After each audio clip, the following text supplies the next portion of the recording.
ವ್ಯೋಮಾತೀತಂ ನಿರಂಜನಂ ನಾದಬಿಂದುಕಳಾತೀತಂ ತಸ್ಮೈ ಶ್ರೀ ಗುರವೇ ನಮಃ. ಪ್ರಾತಃ ಸ್ಮರಣೆಯರನ್ನ ಮನೋಮಂದಿರದಲ್ಲಿ ಧ್ಯಾನಿಸಿ, ಬೂದೀಶ್ವರರನ್ನ ಸ್ಮರಿಸಿ, ಈ ಭಕ್ತ ಸಂಪತ್ತನ್ನ ತಮ್ಮ ವಶೀಕರಣ ಮಾಡಿಕೊಂಡಿರ್ತಕ್ಕಂಥ ಆಧ್ಯಾತ್ಮದ ಮೇರು ವ್ಯಕ್ತಿಗಳಾಗಿರ್ತಕ್ಕಂಥ ರಾಚೋಟೀಶ್ವರ ಶಿವಾಚಾರ್ಯ ಮಹಾಸ್ವಾಮೀಜಿಗಳವರಲ್ಲಿ ಅನಂತ ಪ್ರಣಾಮಗಳನ್ನು ಸಮರ್ಪಿಸಿ, ವೇದಿಕೆಯ ಮೇಲೆ ವಿರಾಜಮಾನರಾದ ಸಮಸ್ತ ಪೂಜ್ಯಪಾದರಲ್ಲಿ ಅನಂತ ಪ್ರಣಾಮಗಳನ್ನು ಸಮರ್ಪಿಸಿ, ಏನು ಗದ್ದಲ ಮಾಡಕತ್ತೀರಿ ನೀವು?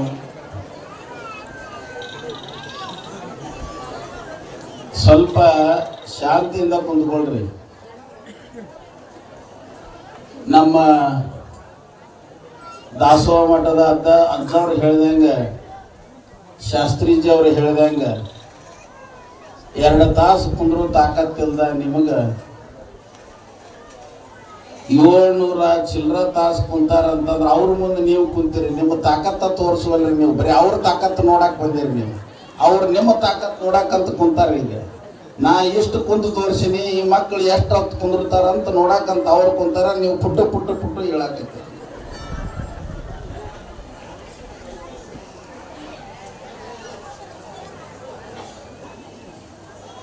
ಬಹಳ ಸಂತೋಷದ ವಿಷಯ.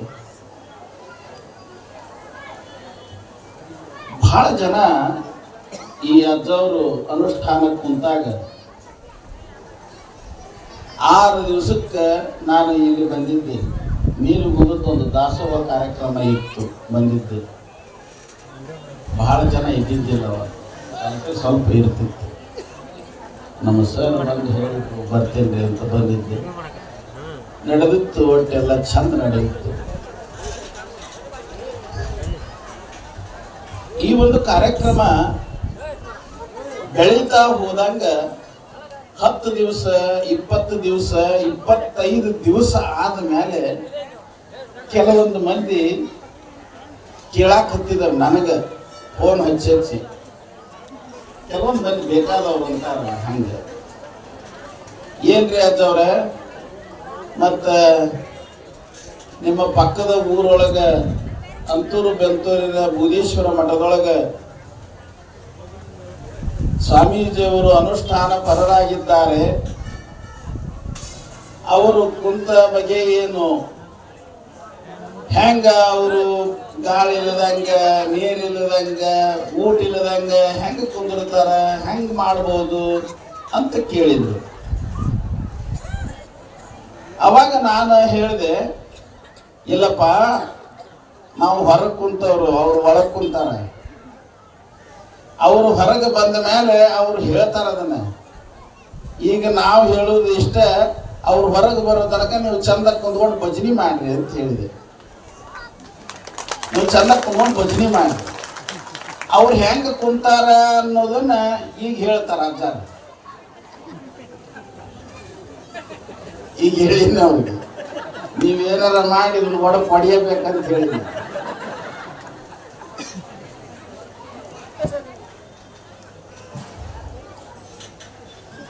ನನ್ನದೊಂದು ಭಾಷೆಯೊಳಗೆ, ನನ್ನ ವ್ಯಕ್ತಿಗತ ಭಾಷೆಯೊಳಗೆ, ಉಳಿದವ್ರನ್ನ ನಾನು ವಿಚಾರ ಮಾಡೋದಿಲ್ಲ. ಯೋಗ ಅಂದ್ರೆ ಕೂಡುವುದು ಅಂತ ಹೇಳ್ತಾನೆ ಪತಂಜಲಿ. ಯೋಗ ಚಿತ್ತ ವೃತ್ತಿ ನಿರೋಧ ಅಥ ಯೋಗ ಅನುಶಾಸನಂ ಅನ್ನುವಂಥದ್ರ ಮೂಲಕ ಪ್ರಾರಂಭ ಆಗಿ 2ನೇದ್ದು ಯೋಗ ಚಿತ್ತ ವೃತ್ತಿ ನಿರೋಧ. ಚಿತ್ತ ಅಂದ್ರೆ ಮನಸ್ಸು, ವೃತ್ತಿ ಅಂದ್ರೆ ನಮ್ಮ ಜೀವನದ ಒಂದು ಚಟುವಟಿಕೆಗಳು. ಆಮೇಲೆ ನಿರೋಧ ಮಾಡುವಂಥದ್ದಾಗಲಿ ಅದನ್ನು ಸಂಯಮೀಕರಿಸಿಕೊಳ್ತಕ್ಕಂಥದ್ದು ಅನ್ನುವಂಥದ್ದಕ್ಕೆ ಯೋಗ ಅಂತ ಕರೀತಾರ ಅಂತ ಹೇಳ್ತಾರೆ. ನನ್ನ ಒಂದು ಲೆಕ್ಕಾಚಾರದೊಳಗೆ ಹೇಳುವುದಾತು ಅಂತಂದ್ರೆ, ಯೋಗ ಅಂದ್ರೆ ಕೂಡುವುದಲ್ಲ.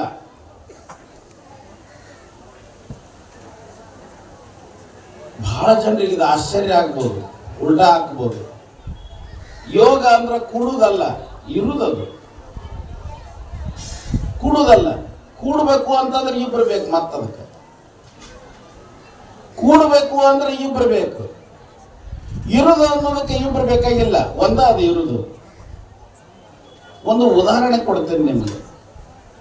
ಈ ಆಕಾಶ ಐತಿ, ಈಗ ನಾವು ಕುಂತೀವಿ, ಪರಿಸರದೊಳಗೆ ಕುಳಿತೀವಿ.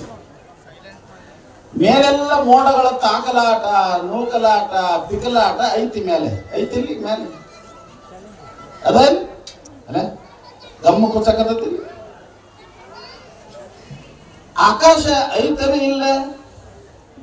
ಐತಿ. ಐತನೇ ಇಲ್ಲ ಹೇಳ್ರಿ? ಏನ್ ಮೋಡ ಅಷ್ಟ ಅದಾವ? ಆಕಾಶದೊಳಗ ಮೋಡ ಐತು, ಮೋಡದೊಳಗ ಆಕಾಶ ಐತು. ಆಕಾಶದೊಳಗ ಮೋಡ ಐತು, ಮೋಡದೊಳಗ ಆಕಾಶ ಐತು. ಆಕಾಶದೊಳಗ ನಾವದೀವಿ, ಮೋಡ ಐತಿ, ಎಲ್ಲ ಐತಿ. ಹೌದಲ್ಲ? ಇದು ಎಲ್ಲ ಈ ಚದುರಿದ ಈ ಒಂದು ಈಗ ಮೋಡಗಳ ವಿಹಂಗಮ ನೋಟವನ್ನ ನಾವು ನೋಡ್ತಾ ಇದ್ದೀವಲ್ಲ, ಇದನ್ನ ನೋಡ್ತಾ ಇರ್ಲಿಕ್ಕೆ ನಮಗೊಂದು ಭಾಸ ಆಗ್ತತಿ. ಆಕಾಶನೇ ಇಲ್ಲ, ಮೋಡಗಳಷ್ಟ ಅದಾವ, ಕಾಣಂಗಿಲ್ಲ. ಅದಕ್ಕೆ ಇಲ್ಲ. ಈಗ ಐತಿ, ಆದ್ರೆ ನಮಗ್ ಕಾಣಂಗಿಲ್ಲ. ಯಾಕೆ ಕಾಣಂಗಿಲ್ಲ? ಯಾಕೆ ಕಾಣಂಗಿಲ್ಲ ಹೇಳ್ರಿ ನೋಡೋಣ. ಮೋಡ ಇರೋದಕ್ಕೆ ಕಾಣಂಗಿಲ್ಲ. ದೇವರು ಎಲ್ಲ ಕಡೆ ಅದಾನ, ಕಾಣಂಗಿಲ್ಲ. ಯಾಕೆ ಹೇಳ್ರಿ? ನಮ್ಮ ಆಶಾ ಆಕಾಂಕ್ಷೆಗಳು, ಮಾಯಾ ಮೋಹಗಳು, ಇಲ್ಲ ಸಲ್ಲದ ವಿಚಾರಗಳು, ಭ್ರಮೆಗಳು, ಭ್ರಾಂತಿಗಳು, ಈ ಎಲ್ಲ ಮೋಡಗಳಿಂದ ತುಂಬಿರುವುದಕ್ಕೆ ನಮಗೆ ದೇವರು ಕಾಣುವುದಿಲ್ಲ. ಈ ಮೋಡಗಳನ್ನ ಸರಿಸಿಬಿಟ್ರೆ, ಈ ಮೋಡಗಳು ಹೋಗಿಬಿಟ್ಟು ಬಂದ್ರೆ ಏನಿರ್ತೈತಿ? ಆಕಾಶನೇ ಇರ್ತದೆ. ಆಕಾಶನೇ ಇರ್ತದ, ಮತ್ತೇನು ಇರುವುದಿಲ್ಲ. ಮತ್ತೇನು ಕೂಡುದೈತೆ ಅಲ್ಲಿ? ನಾವು ಏನು ಕಳಿಬೇಕಾಗೈತಿ ಅಂತಂದ್ರೆ ಮೋಡಗಳನ್ನಷ್ಟು ಸರಿಸಬೇಕಾಗೈತಿ, ವಿಚಾರಗಳನ್ನಷ್ಟು ಸರಿಸಬೇಕಾಗೈತಿ. ವಿಚಾರಗಳನ್ನಷ್ಟ ನಿಯಂತ್ರಣ ಮಾಡುವುದಕ್ಕಿಂತ ವಿಚಾರವನ್ನ ಶೂನ್ಯಗೊಳಿಸುವುದೈತಿ. ಅದನ್ನು ನಾವು ಮಾಡಿ ಬಿಟ್ಟಿವಿ ಅಂತಂತಂದ್ರೆ ಅದ ಯೋಗ. ಅದ ಯೋಗ.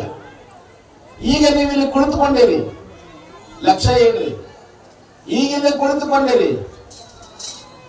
ಈಗ ನೀವು ಕುಳಿತುಕೊಂಡ ಸ್ಥಾನದಲ್ಲಿ, ನಾ ಹೇಳುವುದರಲ್ಲಿ ಅಥವಾ ಇಲ್ಲಿ ನಡೆಯುವುದರಲ್ಲಿ ಪೂರ್ಣ ಪ್ರಮಾಣದಲ್ಲಿ ನೀವು ತೊಡಗಿಕೊಂಡು ಬಿಟ್ಟು, ಯಾವ ವಿಚಾರ ವೇದನೆಗಳು ಇಲ್ಲದ ಸ್ಥಿತಿಯೊಳಗೆ ನೀವು ಉಳ್ಕೊಂಡು ಬಿಟ್ರಿ ಅಂತಂತಂದ್ರೆ ಈ ಕ್ಷಣ ನಿಮ್ಮದು ಸಮಾಧಿ ಯೋಗ.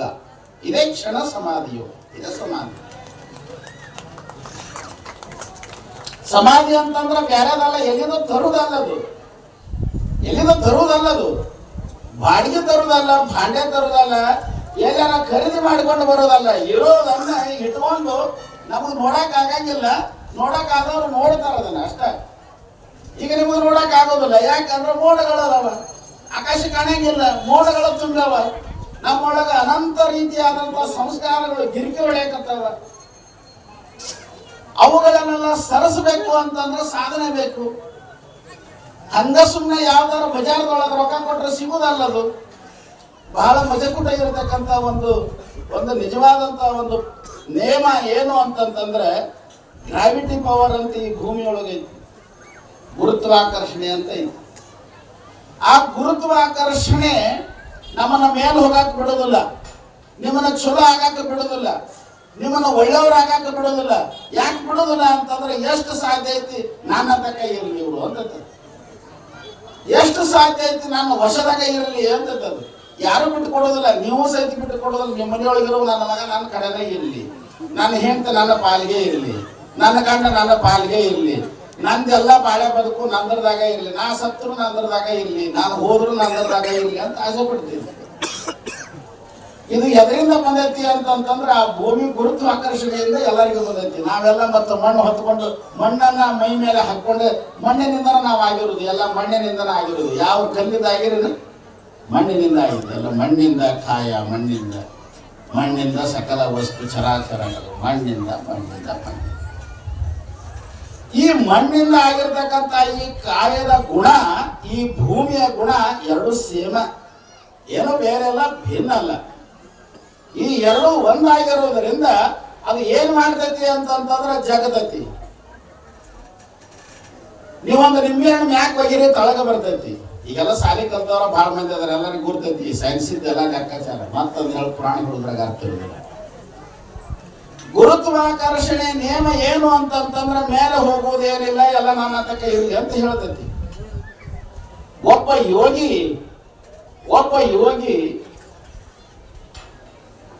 ಮೇಲೆ ಹೋಗಬೇಕು ಅಂತಂದ್ರೆ ಎಲ್ಲ ಆಕರ್ಷಣೆಗಳನ್ನು ಸಹಿತ ತಪ್ಪಿಸ್ಕೊಳ್ಬೇಕಾಗ್ತದೆ, ಕೊಂಡಿಗಳನ್ನ ತಪ್ಪಿಸ್ಕೋಬೇಕಾಗತ್ತೆ, ಕಳಚಿಗೊಳಿಸ್ಬೇಕಾಗ್ತದೆ. ಕೊಂಡಿಗಳು ಅಂತ ಕೊಂಡಿಗಳು.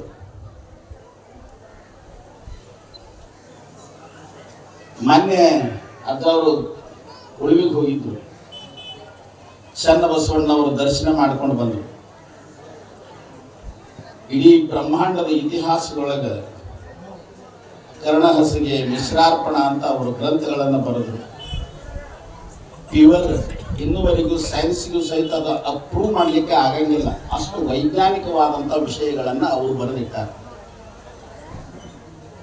ಒಂದು ಮಾತನ್ನ ಬರೀತಾರೆ, ಚನ್ನ ಬಸವಣ್ಣನವರು ಒಂದು ಮಾತನ್ನ ಬರೀತಾರೆ, ಕಾಯ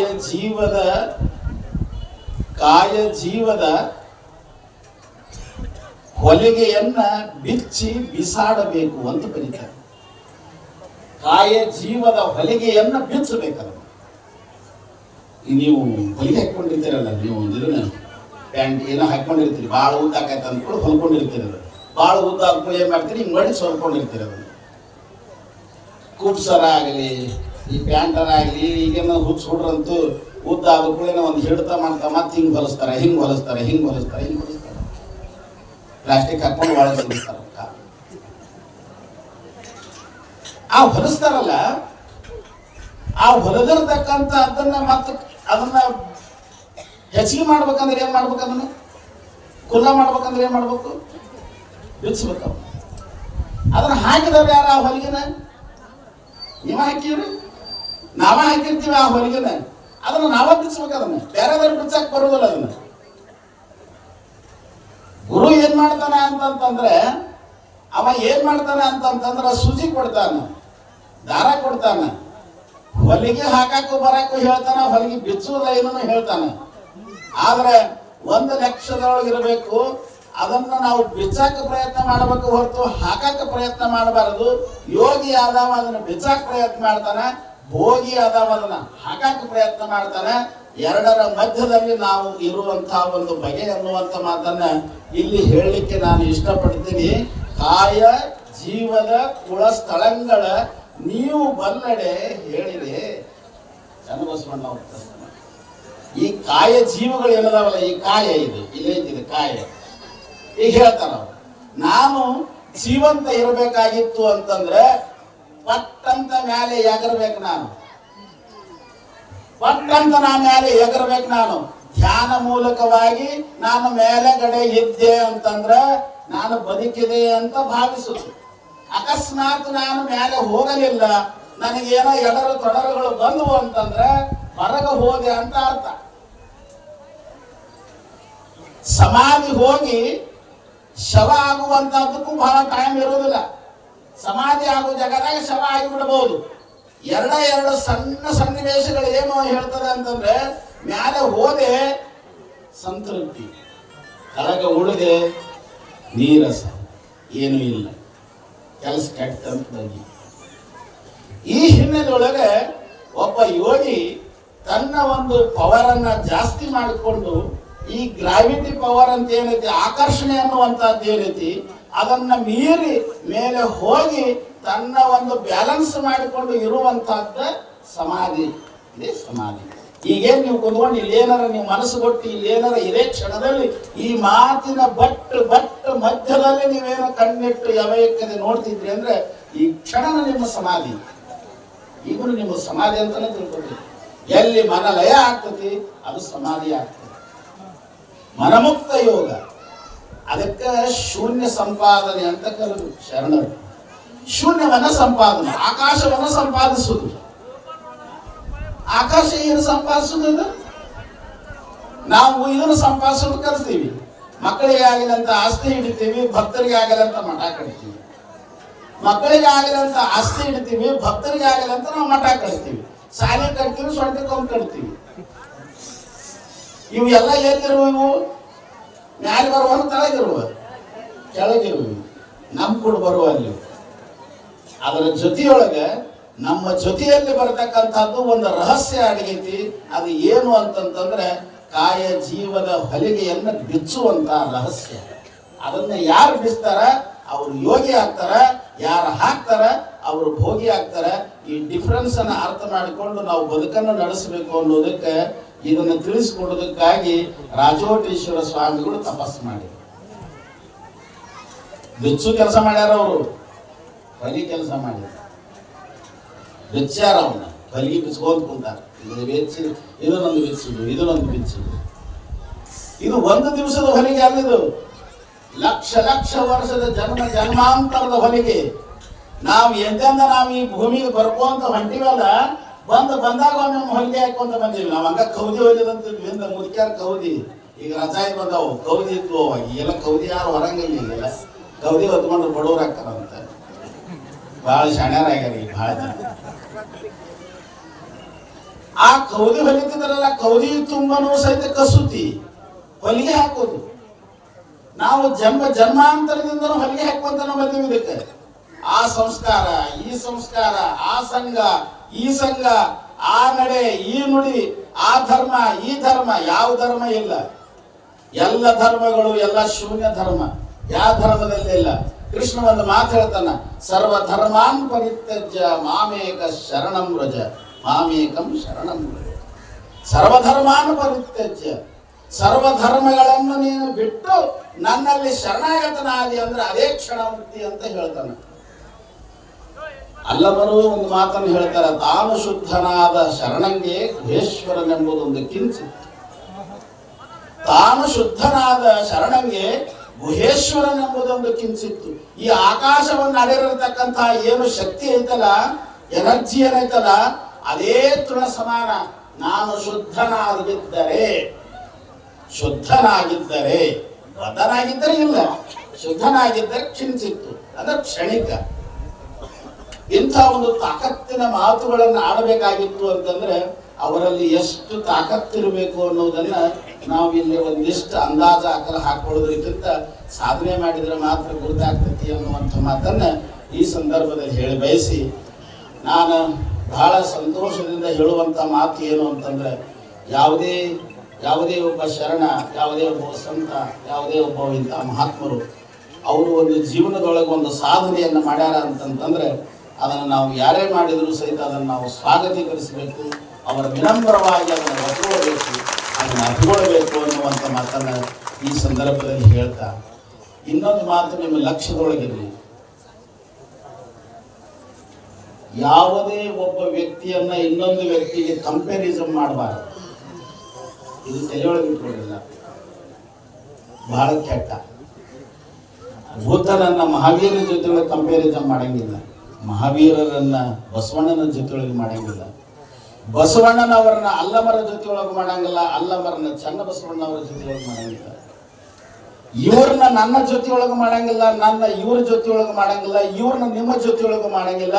ಯಾರ್ಯಾರು ಈ ಭೂಮಿ ಮೇಲೆ ಎಷ್ಟು ಮಂದಿ ಜನ್ಮ ತಾಳ್ಯಾರ ಎಲ್ಲರೂ ಅನರ್ಘ್ಯ ರತ್ನಗಳೇ ಅನ್ನುವಂತ ಭಾವ, ಅವರದೇ ಆದಂತ ಒಂದು ವೈಶಿಷ್ಟ್ಯಪೂರ್ಣ ಆದಂತ ಒಂದು ಸಂಸ್ಕಾರಗಳನ್ನು ತೆಗೆದುಕೊಂಡು ಬಂದು ಈ ಭೂಮಿ ಮೇಲೆ ತಮ್ಮ ಕಾರ್ಯಗಳನ್ನು ಮಾಡ್ತಾರೆ ವಿನಃ ಯಾರು ಹಂಗ ಬಂದು ಇಲ್ಲಿ ಪುಕ್ಷಟ್ಟಿಲೆ ತರಲಿಕ್ಕೆ ಯಾರಿಗೂ ಮಾಡಲಿಕ್ಕೆ ಆಗೋದಿಲ್ಲ ಅನ್ನುವಂಥದ್ದು ಸಹಿತ ನಮ್ಮ ನೆತ್ತಿಯಲ್ಲಿ ಮೆತ್ತಿಕೊಳ್ಳಬೇಕು ಅನ್ನುವಂಥ ಮಾತನ್ನ ಈ ಸಂದರ್ಭದಲ್ಲಿ ಹೇಳಿ, ರಾಜೋಟೇಶ್ವರ ಮಹಾಸ್ವಾಮಿಗಳು ತಪಸ್ಸನ್ನ ಮಾಡುವುದರ ಜೊತೆಯೊಳಗೆ ತಮ್ಮ ಸಾಧನೆ ಅದೇ ಹೇಳಿದ್ದಾರೆ, ಅದೇ ಬಿಚ್ಚುದು, ಹೊಲಿಗೆಯನ್ನು ಬಿಚ್ಚಿ ಬೀಸಾಡುವುದು. ಜನನ ಮರಣಗಳು ಅನ್ನುವಂಥ ಏನು ಎರಡದವಲ್ಲ ಅವು ಎರಡದವಲ್ಲ, ಅವನ್ನ ಬಿಚ್ಕೋದು ಖುಲ್ಲ ಆಗುದು. ಖುಲ್ಲ ಆಗಿ ಮಹಾ ಆಕಾಶದತ್ತ ಪ್ರಯಾಣ ಮಾಡುವುದು.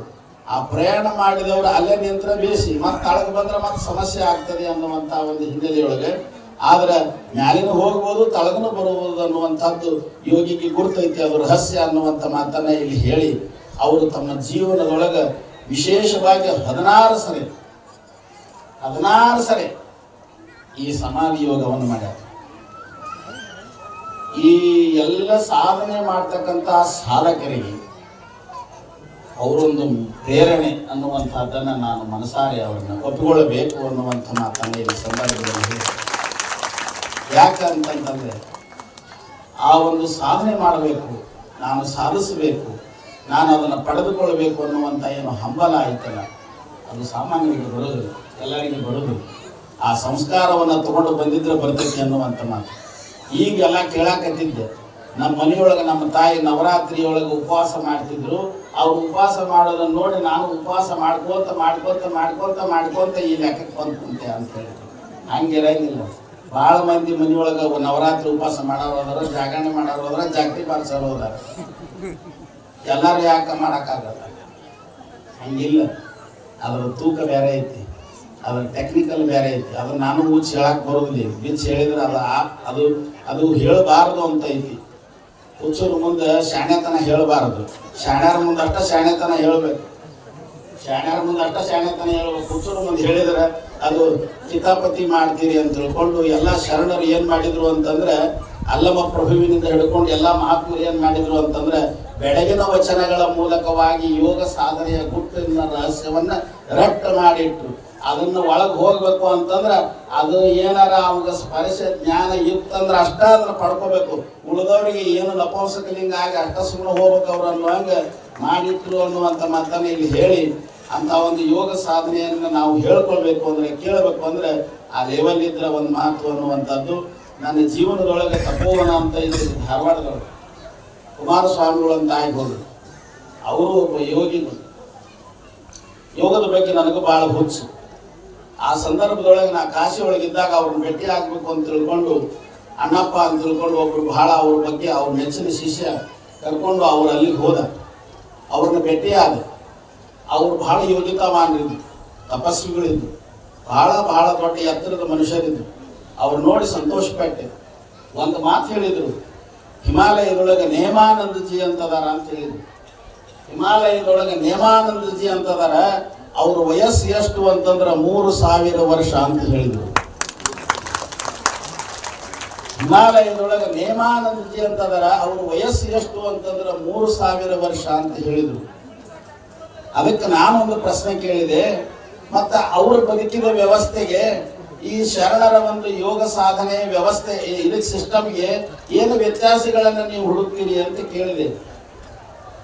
ಆದರೆ ಅವರು ಒಂದು ಮಾತನ್ನು ಹೇಳಿದ್ರು. ಏನು ಹೇಳಿದ್ರು ಅಂತಂತಂದ್ರೆ, ಇದು ಬಯಲು ಯೋಗ, ಶರಣರು ಹೇಳಿರ್ತಕ್ಕಂಥ ಬಯಲು ಯೋಗ. ಅವರು ಯೋಗವನ್ನ ಮಾಡ್ಕೊಂತ ಯೋಗಿಗಳಾಗಿ ಉಳ್ಕೊಂಡ್ರು ಹೊರತು, ಸಂಪತ್ತನ್ನು ಗಳಿಸಿಕೊಂಡು ಹಠಯೋಗಿಗಳಾದ್ರ ಹೊರತು ಬಯಲು ಯೋಗಿಗಳಾಗಲಿಲ್ಲ ಅನ್ನುವಂಥದ್ದನ್ನ ಅವರು ಮನಸಾಗಿ ಒಪ್ಪಿದ್ರು. ಅವ್ರನ್ನ ಭೇಟಿ ಆಗ್ಬೇಕು ಅಂತಂದ್ರೆ ಆಕಾಶ ಮಾರ್ಗವಾಗಿ ಹೋಗ್ಬೇಕು ಅಂತ ಹೇಳಿದ್ರು. ಅವ್ರನ್ನ ಭೇಟಿ ಆಗ್ಬೇಕಾದ್ರೆ ಅಷ್ಟು ತಾಕತ್ವಾನ ಹೋಗ್ಬೇಕು, ಉಳಿದವ್ರು ಹೋಗಕ್ ಬರಂಗಿಲ್ಲ ಅನ್ನುವಂಥದ್ದು ಸಹಿತ ವ್ಯಕ್ತಪಡಿಸಿದ್ರು ಅನ್ನುವಂಥ ಮಾತನ್ನ ಈ ಸಂದರ್ಭದಲ್ಲಿ ನಿಮ್ಮ ಮುಂದೆ ಹಂಚಿಕೊಳ್ತಾ, ಬಹಳಷ್ಟು ಜನ ವಿಚಿತ್ರ ಈ ಪ್ರಪಂಚ ಎಲ್ಲರಿಗೂ ಕೊಡುಗೆಯನ್ನ ಕೊಟ್ಟದ, ಜನ್ಮ ಕೊಟ್ಟದ. ಅವ್ರನ್ನ ನಾವು ಪಡ್ಕೊಂಡಿದ್ದೇವೆ. ಒಂದು ಧನ್ಯ ಭಾವವನ್ನ ನಾವು ತಿಳಿದುಕೊಂಡು ಧನ್ಯತೆಯಿಂದ ನಾವು ಅದನ್ನು ಸ್ವೀಕಾರ ಮಾಡಿಕೊಳ್ತಾ, ಹಾಗೆಯೇ ಈ ರಾಜೋಡೇಶ್ವರ ಮಹಾಸ್ವಾಮೀಜಿಗಳು ತಮ್ಮ ಜೀವನದ ಪರ್ಯಂತರ ಹೆಚ್ಚು 80% ಅನುಷ್ಠಾನದೊಳಗನ ಕಾಲವನ್ನು ಕಳೀತಾ ಆಧ್ಯಾತ್ಮಿಕ ಸಾಧನೆಯನ್ನು ಮಾಡ್ತಾ, ಇದನ್ನೇನು ಮಾಡ್ಯಾರಲ್ಲ, ಇದು ನಿಜವಾದಂತಹ ಒಂದು ಆನಂದ ತರತಕ್ಕಂಥ ಕೆಲಸ ಅನ್ನುವಂಥ ಮಾತನ್ನ ಈ ಸಂದರ್ಭದಲ್ಲಿ ಹೇಳಿ, ನಮಗೆ ಇಂಥವ್ರನ್ನು ನೋಡಿದ್ರೆ ನಮಗೆ ಬಹಳ ಹೊಂದಾಣಿಕೆ, ಅಂದ್ರೆ ಸಮಾಧಾನ, ಸಂತೋಷ. ಯಾಕಂದ್ರೆ ಎಲ್ಲ ಪಥಗಳು ಸುಳ್ಳು, ಆ ಪಥ ಒಂದು ಸತ್ಯ. ಯಾವುದು? ಪರಮ ಪಥವೇ ನಮ್ಮ ಗುರಿಯಾಗಿ ಅನ್ನುವಂಥ ಶರೀಫ್ರು ಹೇಳಿದಂಗೆ, ಅರುಣೋದಯದತ್ತ ನಡೆಯಾಗಿ ಅನ್ನುವಂಥದ್ದು ಹೇಳಿದಂಗೆ, ಎಲ್ಲರೂ ನಾವು ಸೂರ್ಯನ ಕಡೆ ನಡಿಬೇಕು ಹೊರತು ಕರ್ತನ ಕಡೆ ನಡೆಯುವುದಲ್ಲ, ಬೆಳಕಿನ ಕಡೆ ನಡಿಬೇಕು ಅನ್ನುವಂಗ ಇವರು ತಮ್ಮ ಬೆಳಕಿನ ಕಡೆ ನಡೆದಿದ್ದಾರೆ. ಆ ಬೆಳಕಿನ ಕಡೆ ನಡೆಯುವುದರ ಜೊತೆಯೊಳಗೆ ಎಲ್ಲರನ್ನು ಬೆಳಕಿನ ಕಡೆ ಕರೆದುಕೊಂಡು ಹೋಗುವಂತ ಆಗಲಿ ಅನ್ನುವಂಥ ಮಾತನ್ನ ಈ ಸಂದರ್ಭದಲ್ಲಿ ಹೇಳಿ, ಅವರು ಮಾಡಿರ್ತಕ್ಕಂಥ ಸಾಧನೆ ಸಿದ್ಧಿ ಬಹಳ ಅಮೂಲ್ಯವಾದಂಥದ್ದು ಅನ್ನುವಂಥದ್ದನ್ನು ಹರ್ಷದಿಂದ ವ್ಯಕ್ತಪಡಿಸಿ ಇನ್ನೊಂದು ಮಾತು ಹೇಳಬೇಕು ಅಂತಂದ್ರೆ ಅವ್ರದ್ದೊಂದು ಅದನ್ನು ಸಾಧನೆ ಮಾಡಿದವರು ಯಾವಾಗಲೂ ಜಡವಾಗಿರೋದಿಲ್ಲ, ಚೈತನ್ಯವಾಗಿರ್ತಾರೆ, ಹೆಕ್ಕಿದ್ದಂಗೆ ಇರ್ತಾರೆ. ರೆಕ್ಕಿ ಬಂದು ಹೆಕ್ಕಿ ಅದನ್ನು ಏನು ಮಾಡಿ ನೀವು ಕಾಲಾಗ ಕೈಯಾಗ ಏನು ಬೇಡಿ ಹಾಕಕ್ಕೆ ಬರೋದಿಲ್ಲ. ಅದು ಹೆಂಗೆ ಹಾರ್ದತ್ತೆ ಹಂಗೆ ನೋಡ್ಕೊಂಡು ಕುಂದಿರ್ಬೇಕಷ್ಟ. ಅದಕ್ಕೆ ವಕೀಲರು ವಕಾಲತ್ ಇರೋದಿಲ್ಲ. ಹಿಂಗೆ ಅವರನ್ನು ಒಂದಿಷ್ಟು ನೋಡಿಕೊಂಡು ಒಂದಿಷ್ಟು ಅವ್ರನ್ನ ಜಾಗರಣೆಯಿಂದ ಕಾಯ್ಕೊಂಡು ನೀವಂತೂ ಅವ್ರು ಹೋಗಿಬಿಟ್ರಿ ಅಂತಂತಂದ್ರೆ ಭಾಳ ಭಾಳ ಭಾಳ ಪ್ರಜ್ವಲಮಾನವಾಗಿ ಈ ಮಠ ಬೆಳೆದು ಸಂಪತ್ತೀಕರಣ ಆಗ್ತದೆ ಅನ್ನುವಂಥ ಮಾತನ್ನು ಇದಕ್ಕೆಲ್ಲ ಬುಧೀಶ್ವರರ ಆಶೀರ್ವಾದ ಇರಲಿ. 777 ವರ್ಷ ಬದುಕಿದ್ರು ಯಾರು? ಬುಧೀಶ್ವರರು. ನಾಗಲಿಂಗಪ್ಪ ಬಂದು ಶರೀಫರು ಬಂದರು, ಹೇಳಿದ್ರು, ಏ ಹುಚ್ಚ, ಈ ಹುಚ್ಚ ಮನ್ಯಾಗ ಎಷ್ಟು ದಿವಸ ಕುಂದಿರ್ತಿದ್ದಿ, ಕೈ ಹಿಡಿಯೋದನ್ನ ಯಾಕೆ ಇಟ್ಕೊಂಡು ಕುಂತಿದ್ದಿ, ಇದ್ರಾಗ ಏನೈತೆ ಅಂತ ಕುಂತಿದ್ದಿ, ಖಾಲಿ ಪೀಲಿ ಏನು ತಲೆ ಕೆಡಿಸ್ಕೊಂತಿದ್ದಿ ಅಂತ ಹೇಳಿದ್ರು. ಅವಾಗ ಯಾತ್ರಾತು ಯಾಕೆ? ಬುಧೀಶ್ವರರಿಗೆ. ಇವ್ರು ಅಂದದ ಕರೆ ಐತಿ, ಇದ್ರಾಗ ಭಾಳ ಜನ ವಸ್ತಿ ಐತಿ, ಏನು ಲಾಭ ಇಲ್ಲ, ಈಗ ಖಾಲಿ ಮಾಡೋದ ಚಲೋ ಅಂತ ತಿಳ್ಕೊಂಡು ಗಪ್ ಅಂತ ತಿಳ್ಕೊಂಡು ಚುಪ್ಪ ಆಗಿಬಿಟ್ರಂತ. ಗಪ್ ಅಂತ ತಿಳ್ಕೊಂಡು ಚುಪ್ಪಾದ್ರು, ಲಿಂಗೈಕ್ಯರಾದ್ರು, ಸಮಾಜ ಆಯ್ತು, ಅವ್ರ ಹೆಸರು ಆ ಪರಂಪರೆಯೊಳಗೆ ಇವರು ಬಂದು ಕೂತಾರ. ನಿಜವಾಗಿ ಆ ಪರಂಪರೆ ಮುಂದುವರಿಯಾಕತ್ತೈತಿ ಅಂತ ಭಾವಿಸಿಕೊಂಡು ಹಿಂಗೆ ನಿಮ್ಮೆಲ್ಲರ ಭಕ್ತಿ ಶ್ರದ್ಧೆ ನಿಷ್ಠೆಗಳು ಸದಾಕಾಲ ಇರಲಿ ಹಾಗೆ ಅಂತ ಹೇಳಿ ನಾನು 2 ಮಾತುಗಳನ್ನು ಮುಗಿಸ್ತಾ ಇದ್ದೇನೆ.